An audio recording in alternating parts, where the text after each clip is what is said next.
Rəqqasə Fatimə Fətəliyeva gələn ay əməliyyat olunacaq. Bu barədə sənətçi Xəzər axşamı verilişində danışıb. Fatimə göz bəbəyini zədələdiyini bildirib. Gözlərimdə problem yaranıb. 4 ay əvvəl dırnağım bəbəyimə dəydi və onu zədələdim. Görməyim zəifləyib. Nə qədər müalicə etsəm də alınmır. Soyuq olanda makyaj eləyəndə ağrıyır. Rusiyada toyda makyajlı formada rəqs eləyirdim. 3-cü rəqsdə artıq gözümü qırpa bilmirdim. Sanki iynə batırırdılar.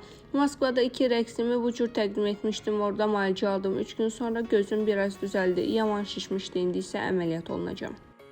Əməkdar artist Almaz Ələsgərova ilk dəfə qızlarının ilk evliliyindən danışıb. Müğənni bu haqda həftənin qonağı verilişində aparıcı Ulvira Qarayevanın suallarını cavablandırıb. Qızlarımın ilk ailəsi gətirmədi, boşandılar. Böyük qızım Stokholmda yaşayır. Orada ikinci dəfə ailə qurub. Həyat yoldaşı Azərbaycanlıdır. Çox yaxşı insandılar, çox istəyirəm. Böyük qızımdan arxayınam, işləyir. 3 övladı var. Kiçik qızım subaydır və mənim yanımdadır. Tez-tez gedib qızımı, nəvələrimi görürəm. Qeyd edək ki, Almaz Ələsgərlinin Əminə və Mədinə adlı 2 övladı var.